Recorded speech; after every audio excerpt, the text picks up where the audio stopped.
اس کی دھنسی ہوئی آنکھیں حسرت سے لبالب تھیں۔ یہ ان کے بھائی کی بیٹیاں ہیں۔ ابن منصور نے سر ہلایا۔ کیا تمہیں کسی نے بتایا کہ جھوٹ بولتے ہو تمہارا سینہ پھولنے لگتا ہے؟ ابن موسیٰ نے کڑی نظروں سے دیکھا۔ کیا تمہیں کسی نے خبردار کیا ہے کہ امیر الحج کو قتل معاف ہے؟ یہ بات زہر میں مجھے تیر کی طرح ابن منصور کو لگی تھی۔ تم مجھے قتل کرو گے؟ مجھے؟ اب اپنی بکواس بند رکھو۔ ہم کاروان حج میں شامل ہیں۔ کسوۃ الکعبہ اور محمل شریف ہمارے ساتھ ہیں۔ بہتر ہوگا تم اپنا ذاتی اناد و درمیان میں نہ لاؤ۔ میں کارواں کا امیر ہوں، مجھ سے دوبارہ اس لب و لہجے میں بات نہ کرنا۔ حاجیوں کو اپنے شہر سے بچاؤ، کہہ کر وہ غصے سے چلا گیا۔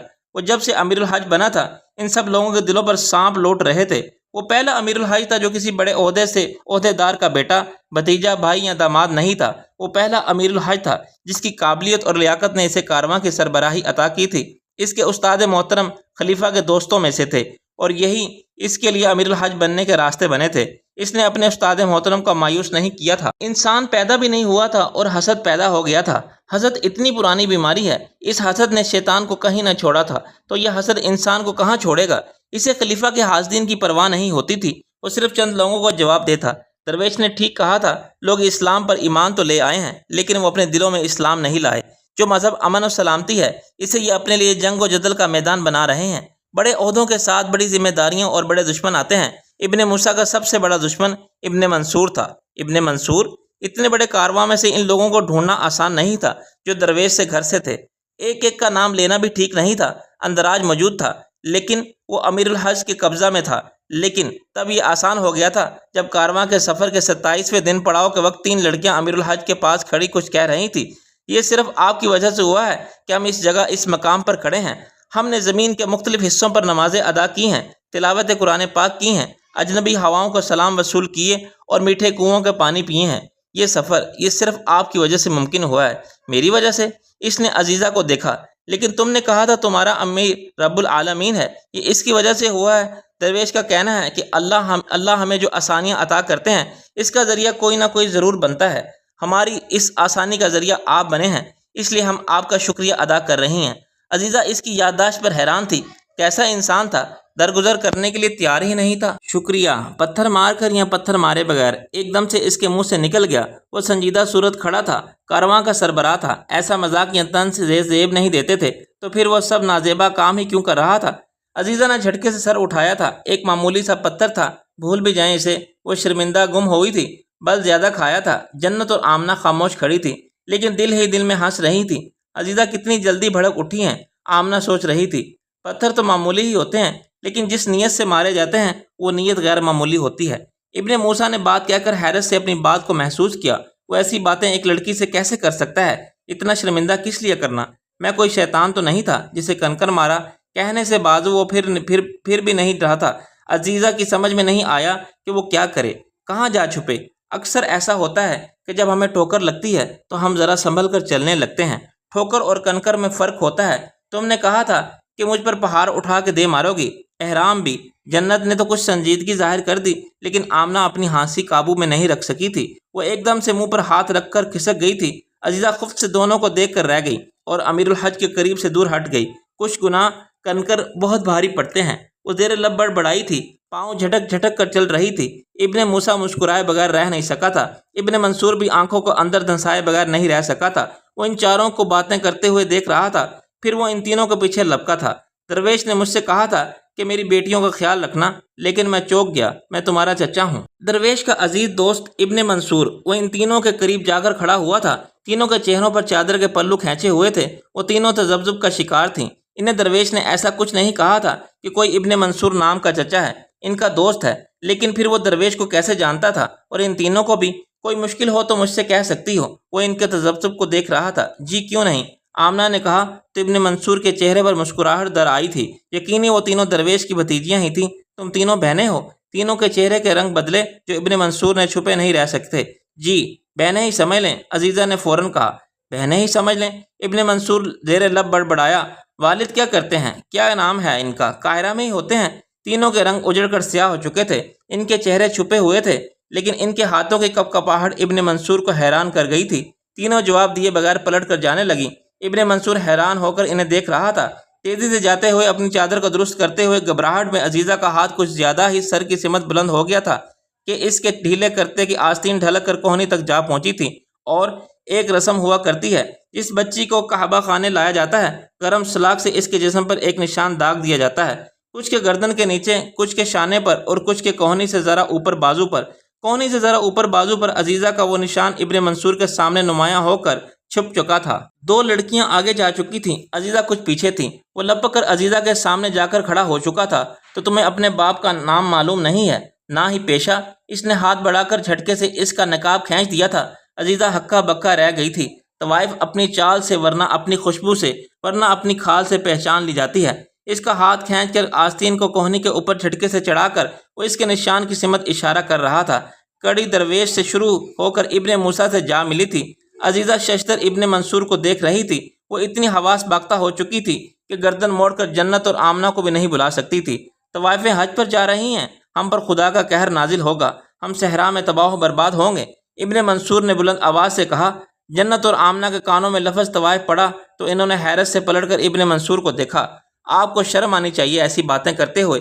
عزیزہ آواز کانپ رہی۔ شرم تو تم تینوں کو آنی چاہیے، ورنہ ابن موسیٰ کو طوفان ہم سے ٹکرائیں گے، ہم ذلیل و رسوا ہوں گے۔ اس کارواں کے ساتھ غلاف کعبہ ہے، اور اسی کارواں کے ساتھ 3 طوائفیں، ہم اللہ کے عذاب کے مستحق ہیں۔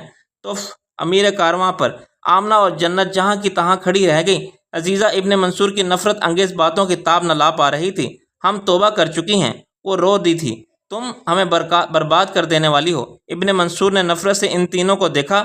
بڑے عہدے جو بڑے دشمن لاتے ہیں، وہ ان ہی دشمنوں میں گھر ان کے سوالوں کا جواب دے رہا تھا۔ وہ مسلمان ہیں، ہر مسلمان اللہ کے گھر پر حق ہے۔ وہ اپنا غصہ ضبط کرنے کی کوشش کر رہا تھا۔ وہ طوائفیں ہیں، وہ انسان ہیں، بس انسان۔ ان کے جسموں پر ماضی کے نشان موجود ہیں، ان کے گناہ۔ میں کسی نشان کو نہیں جانتا۔ میں یہ جانتا ہوں کہ اگر کوئی حج پر جانا چاہتا ہے تو کارواں میں اسے شامل کیا جاتا ہے۔ حج پر حاجیوں کو لے کر جایا جاتا ہے، ایسے ذلیل لوگوں کو نہیں۔ دلوں کے حال اور اعمال کا حساب اللہ پر چھوڑ دیں۔ اللہ نے معاملات طے کرنے کا اختیار انسان کو دیا ہے۔ امیر الحج ہونے کی حیثیت سے میں نے جو مناسب سمجھا وہ کیا۔ میں نے کچھ غلط نہیں کیا۔ اگر یہ سب درست تھا تو تم نے چھپا کر کیوں رکھا؟ اس لیے کہ آپ کی سوچ تنگ ہے۔ یہ تمہارا کارواں نہیں ہے، یہ کارواں مصر ہے۔ تم جواب دو ہو اور تمہیں اس غلطی کا خمیازہ بھگتنا ہوگا۔ اگر آپ نے غلطی ثابت کر دی تو میں بھی سزا بھی بھگت لوں گا۔ بہتر ہوگا کہ مجھے مصر واپسی تک دوبارہ کسی سوال کے لیے زحمت نہ دی جائے۔ وہ تینوں لڑکیاں بھی کارواں کے ساتھ ہیں۔ مجھے ان کے ماضی سے کوئی مطلب نہیں ہے، جیسے مجھے آپ سب کے ماضی سے کوئی مطلب نہیں ہے۔ مجھے کسی حاجی کے اعمال اور اس حاجی کے دل کے حال سے بھی کوئی سروکار نہیں ہے۔ میں امام کعبہ سے اس سلسلے میں ضرور بات کروں گا اور ان سے درخواست کروں گا کہ وہ خطبۃ الحجہ میں اس مسئلے پر بھی روشنی ڈالیں۔ ابن منصور کا چہرہ غصے سے سرخ ہو چکا تھا۔ تم ڈھیٹ ہو، تم اس عہدے کے لائق نہیں ہو۔ ہاں ابن منصور، میں ڈھیٹ ہوں، لیکن اس عہدے کے لائق بھی میں ہی ہوں، کیونکہ میرا دل صاف ہے۔ اب میں سمجھا کہ امیر الحج امیر کیوں کہلاتا ہے، کیونکہ وہ ہر منفی بات پر غالب آتا ہے۔ وہ صحرا کے ڈاکوؤں اور شیطان کے حملہ آوروں دونوں سے لڑتا ہے۔ جب وہ جیت جاتا ہے تو پھر وہ جیت امیر کہلاتا ہے۔ یہ تمہارا آخری کارواں ہے جس کے تم امیر ہو۔ ابن منصور نے دانت پیس کر کہا۔ حاجیوں کا کارواں چلتا رہا۔ ان تینوں کے اونٹ انہیں اپنا سوار بنا کر آگے بڑھتے رہے۔ انہیں گمان بھی نہیں تھا کہ جس سفر پر وہ نکلی ہیں وہ سفر دراصل کتنا لمبا ہو جانے والا ہے۔ یہ سفر، اس کی منزل انہیں کہاں لے جانے والی ہے۔ انہیں اونٹ کے کوہان سے آسمان قریب لگتا تھا۔ صحرا کی ریت پر سجدہ کرتے اللہ کا قرب نصیب ہوتا تھا۔ انہیں یہ یقین حاصل ہو چکا تھا کہ دنیا میں جتنے خوش قسمت لوگ موجود ہیں وہ ان میں سب میں سے زیادہ خوش قسمت ہیں۔ وہ خوش قسمت تھیں، لیکن وہ یہ نہیں جانتی تھی کہ وہ کارواں کے ساتھ حج پر جانے والی نہیں تھی۔ آج کی رات سے اگلی رات وہ اس سفر سے نکال دی جانے والی تھی۔ وہ تینوں ہی کوڑیوں کے مول فروخت ہو جانے والی تھی۔ آمنہ، جنت اور عزیزہ سرے بازار، ان کی وہ قیمت لگنے والی تھی جو آج سے پہلے کسی انسان کی نہیں لگی تھی۔ بسم اللہ الرحمن الرحیم۔ السلام علیکم، کیسے ہیں آپ سب لوگ؟ میں امید کرتا ہوں آپ سب لوگ خیریت سے ہوں گے، ٹھیک ٹھاک ہوں گے۔